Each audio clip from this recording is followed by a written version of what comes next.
Good, happy Thursday evening. I'm Riley King, and welcome to the Riley King Newscast right here on the Riley King Network. Let's get started. First up, we're following some breaking news. More details released about killer Bob Evans. Investigators hope for more clues. Let's take a listen to this video from WMUR News 9.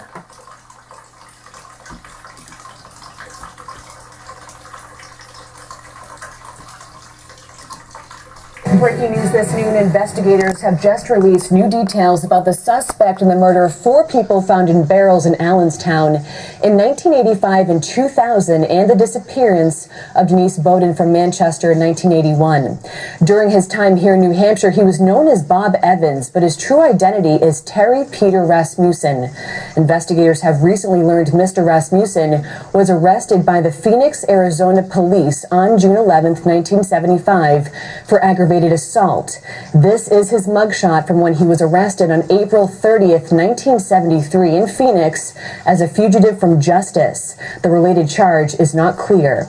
Because of these new details, investigators now believe it was the end of 1975 or early 1976 when he unexpectedly visited his wife and children in Payson, Arizona. Police are still trying to identify the woman with him at that time. They do believe she might be the mother of his daughter, who was one of the 4 bodies found in Allenstown. Okay, and there you go on that video and that report. Also, anyone who may know Bob Evans is asked to contact the New Hampshire State Police Cold Case Unit at 603-223-3856 or Cold Case Unit at dosnewhampshire.gov. The Manchester Police Department at 603-668-8711 or MPD Cold Case at manchesternewhampshire.gov or the National Center for Missing and Exploited Children at 1-800-THE-LOST or NCMEC Tips at ncmec.org.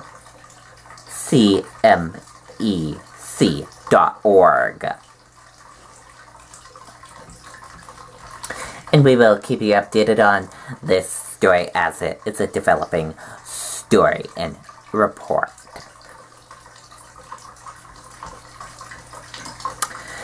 Newton man recovering after suffering broken vertebrae in NYC terror attack. Let's take a listen to this video from WCVB. Sorry about that, we do not have a video for you on that. A Newton man severely wounded in Tuesday's terror attack near the World Trade Center in New York remains hospitalized, Wicked Local reports.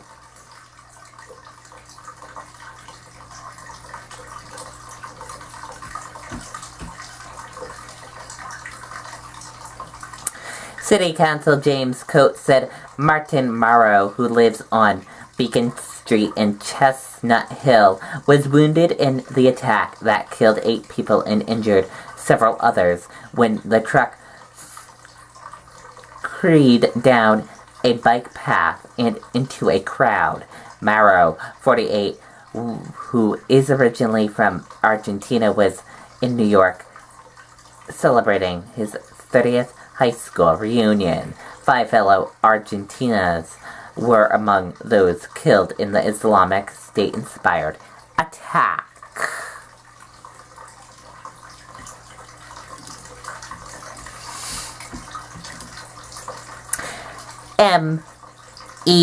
MEMA, Maine seeking federal disaster declaration after Monday's storm. Let's take a listen to this video from WMTW News 8 in Maine.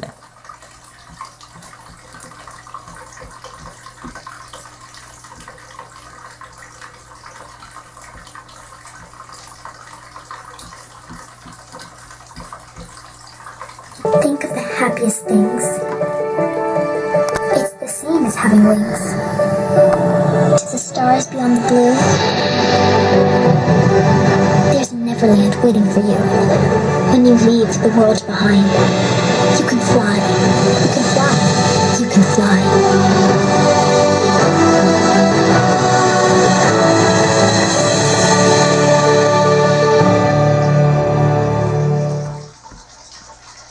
Well, Tracy, the word of the day, they said patience, but there's also another word, safety, because CNP's president and CEO says that she is proud and surprised that there haven't been any injuries or deaths related to this storm, given all of the people that are out there, both the 2,300 now crew members that are working to help restore the power, a monumental effort out there, as she called it. And again, they are working around the clock, hundreds of pieces of equipment that are out in the field, all in pretty much all of Maine's counties except the two northernmost counties.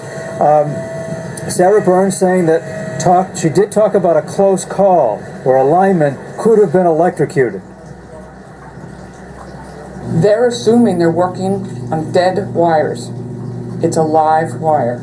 In the test, it's a live wire. Why is it live?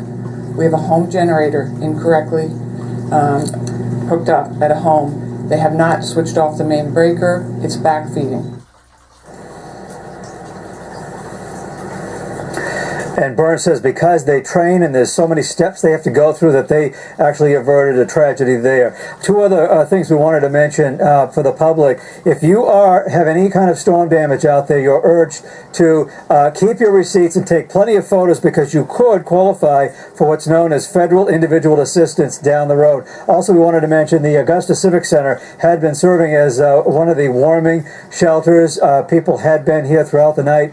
They say it's not sure if this will remain open depending on the need, but it looks like obviously as the power comes back on, the need for these shelters will not be. So this may be open, it may not be open later today. Live in Augusta, Jim Keithley, WMTW News 8.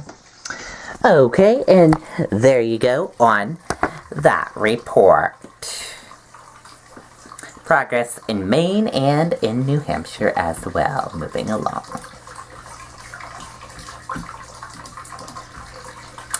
Now let's take a look at your market and see how your market's closed for this Thursday evening.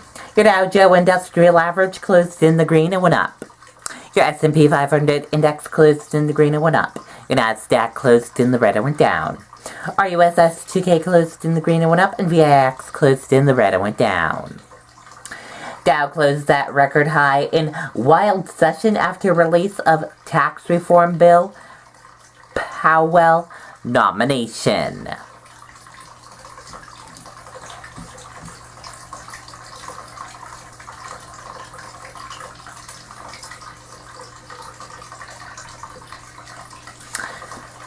Okay, here we go. U.S. equalities closed mostly higher on Thursday after a wild session as investors examined the details of the tax reform plan proposed by Republicans.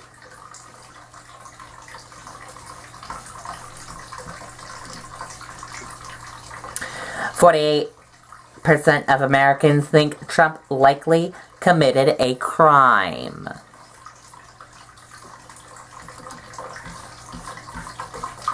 Let's take a listen to the video from ABC News.